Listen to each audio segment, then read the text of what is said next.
The National Union of Educators in Ecuador is leading partial road closures in several cities in rejection to the draft regulations of the organic law of intercultural education. At least 20 migrants died on Thursday, almost all of them women, in two shipwrecks off the Greek coast, according to the Coast Guard. And in Burkina Faso, Captain Ibrahim Traore assumed the presidency of the country while the steps for the transition to a civilian government are being established. Hello and welcome to teleSUR English. I am Estefania Bravo from the headquarters of Quito in Ecuador. This is from the south.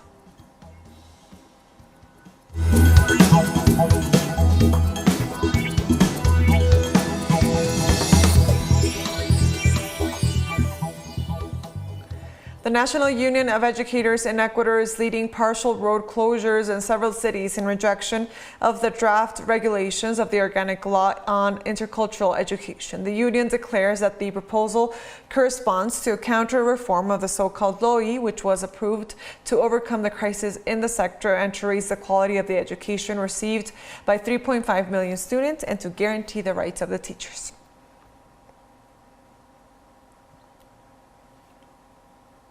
A massacre in the southern Mexican state of Guerrero left 20 dead, including the mayor of the community of San Miguel Totolapan. The attack occurred in an area that is vital for the transfer of drugs arriving in the port of Guerrero on their way to the Mexican capital. According to authorities, the murders occurred in the context of dispute between criminal groups in the region. According to information from the Attorney General's office, there is insufficient evidence to determine who is probably responsible.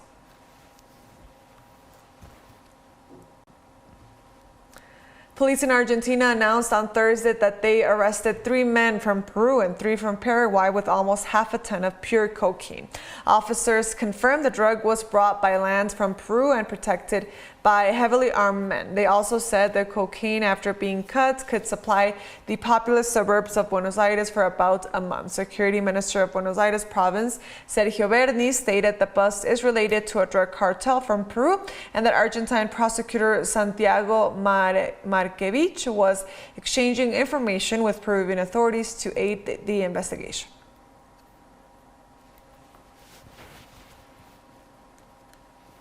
The Argentinian Whale Conservation Institute reported that at least 13 southern right whales were found dead in the waters off the Golfo Nuevo and Península de Valdés sanctuary in the Argentinian Patagonia. According to the institute, at least 12 adult and 1 subadult whales have been detected dead during the last few days in the waters of Golfo Nuevo, 1,300 kilometers south of Buenos Aires, between September 24th and October the 2nd. Authorities do not rule out the possibility that the whales were victims of biotoxins. The ICP estimated that the most urgent objective is to carry out post-mortem studies of the whales and to analyze water and develop samples to determine the presence of biotoxins from harmful algal blooms, commonly called red tide, one of the hypotheses in relation to the death of the marine mammals.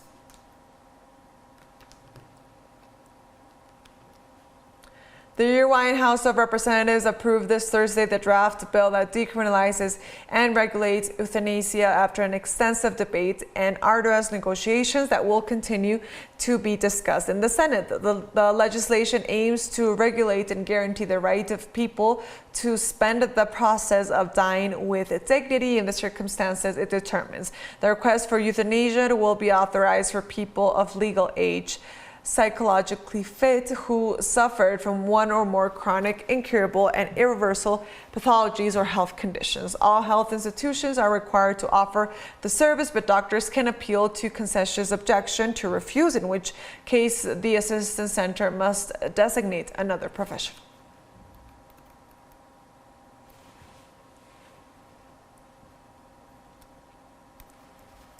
And also in Uruguay, unions and teachers associations marched to the Legislative Palace demanding salary and budget improvements for the sector. The protests are taking place as part of a general university strike involving college professors, teachers, and students associations. The demonstrators rejected the education reform promoted by the government of President Luis Lacalle Pou, arguing that it undermines public education. It's been 2 weeks since this conflict between government officials and the education sector begun, and yet no agreement has been reached on the proposed budget cuts championed by the executive branch.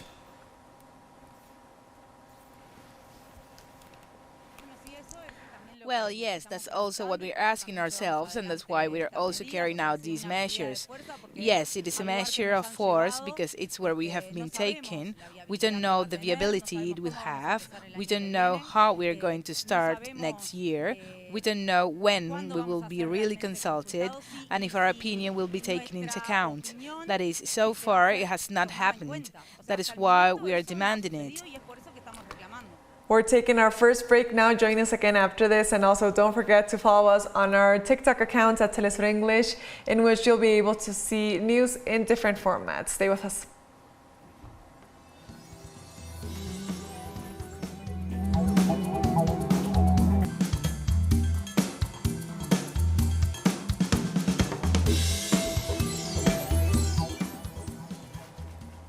Welcome back to From the South. More news now. At least 20 migrants died on Thursday, almost all of them women, in 2 shipwrecks off the Greek coast, according to the Coast Guard.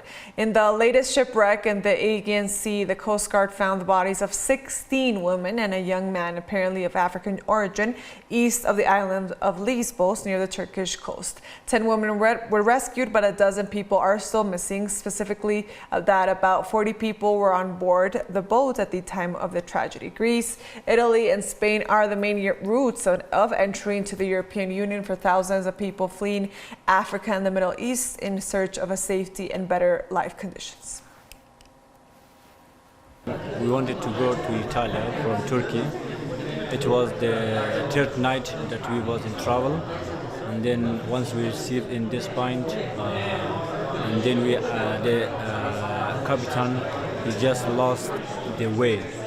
We lost the way, and then we didn't know where we are, so that's why he lost the way, and then he crashed with a stone. He crashed a stone near the pole, so, and then after that the waves was too much high, about 6 meters. So then the waves brought the ship beside the stones, and then we tried to save our life, but most of our friends, they have died.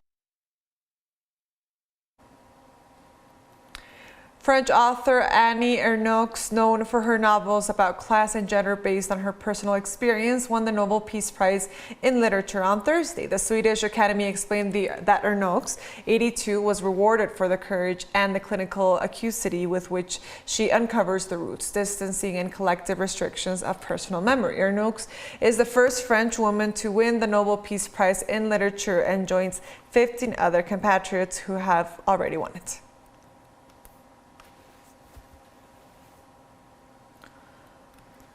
And President of the U.S. Joe Biden announced the pardon of several people convicted for the possession of cannabis. According to media reports, with this act, the head of state fulfills a demand of his supporters 1 month before the midterm congressional elections. High-level officials of the U.S. administration indicated that the order will affect those convicted at the federal level, while detailing that this measure will urge governors to do the same at state level. I ran for president. No one should be in jail just for using or possessing marijuana. It's already legal in many states, and criminal records for marijuana possession have led to needless barriers to employment, to housing, to educational opportunities. And that's before you address the racial disparities around who suffers the consequences. While white and black and brown people use marijuana at similar rates, black and brown people are arrested, prosecuted, and convicted at disproportionately higher rates. A stabbing rampage on the iconic Las Vegas Strip left one person dead and 5 others hurt on Thursday. According to U.S. police, one person was in custody after the attack, which happened in the middle of the day in the city popular with tourists who through its casinos and entertainment spots. The Las Vegas Metropolitan Police Department said via Twitter it had received a report of a stabbing with multiple victims in front of a casino in South Las Vegas Boulevard.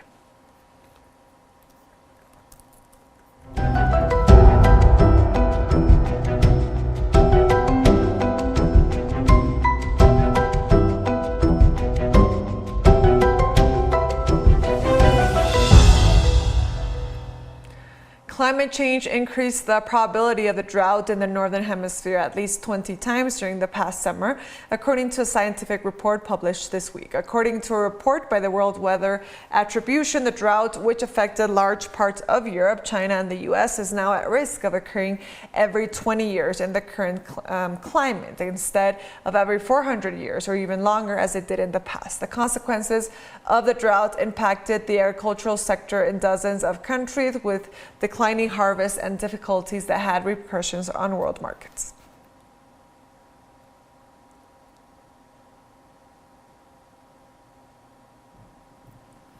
We're taking one last short break now. Join us again after this, and also don't forget to follow me on my Twitter account at teleSUR for more. Stay with us.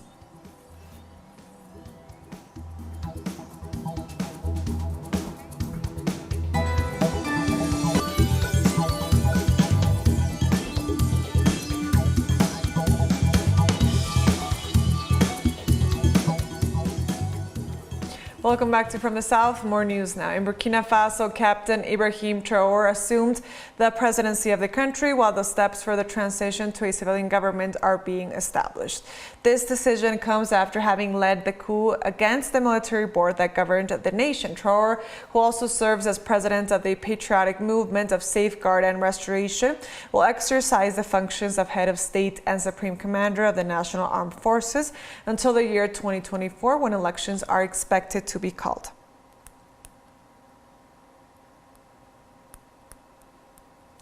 The WHO issued an alert after the Gambia recorded 66 deaths of children possibly linked to the consumption of 4 varieties of cough and cold syrups from an Indian pharmaceutical corporation. The WHO warned that the drugs manufactured by Meiji Pharmaceuticals could have caused the deaths after it was found that the requirements to guarantee their safety were not met. A lab analysis confirmed that the products contain an acceptable amount of glycol, who warns that the same syrups could be in circulation in other countries.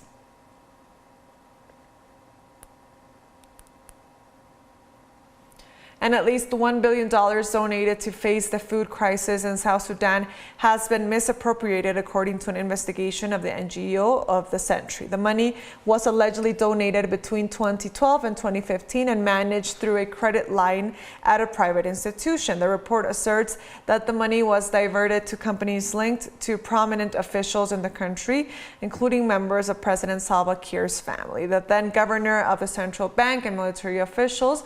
The document adds that the funds were to cover the feeding of more than 2 million people, ensure the availability of fuel, and provide medicines to the African nations' hospitals and clinics.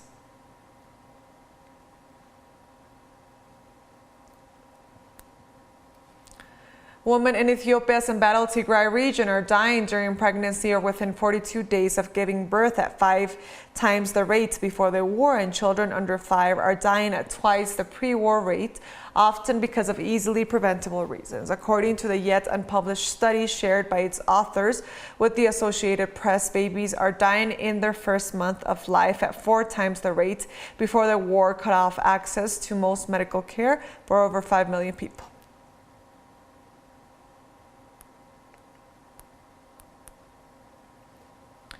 And the World Health Organization representative to Uganda, Dr. Jonas Tigin, confirmed the infection of another health worker in the country, bringing the total number of health workers infected in Uganda by the Ebola virus to 10. We have seen 5 districts being affected with 44 confirmed cases. And in the last 48 hours, we also have one additional confirmed case, bringing the total to 44. Have confirmed days of 10. Unfortunately, of the 44 cases confirmed, we have 10 health workers which has been infected.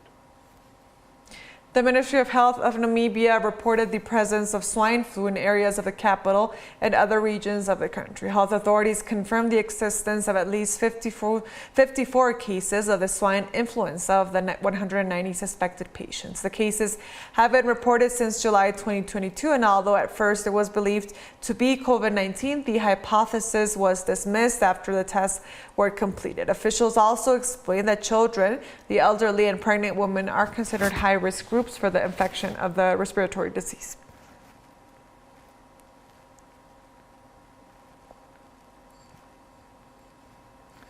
And at least 38 people were killed on Thursday, including 24 children, after a mass shooting in northeastern Thailand. Authorities reported that a man allegedly entered the children's center around lunchtime and fired indiscriminately at staff members and children. They also noted that the suspect is a former police officer who had recently been relieved from the force for failing a drug test.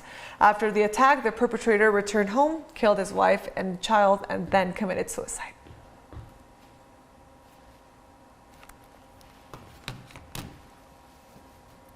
And in Palestine, militants of the Islamic Jihad marched to commemorate the 35th anniversary of its founding. Thousands of citizens gathered in the city of Gaza to show their support of the emblematic organization of struggle against the Israeli occupation. In this regard, the leader of the Siyad al-Najala movement stressed the importance of strengthening the resistance against the siege of the Israeli occupation forces. He also reaffirmed the commitment of the Palestinian people in defense of their self-determination.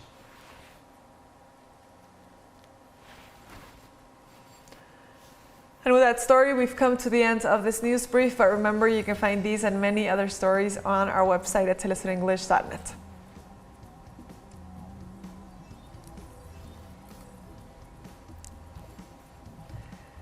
And also be sure to follow us on our socials. We're on Facebook, on Twitter, and on Instagram as well. For Telesur English, I am Estefania Bravo. Until next time.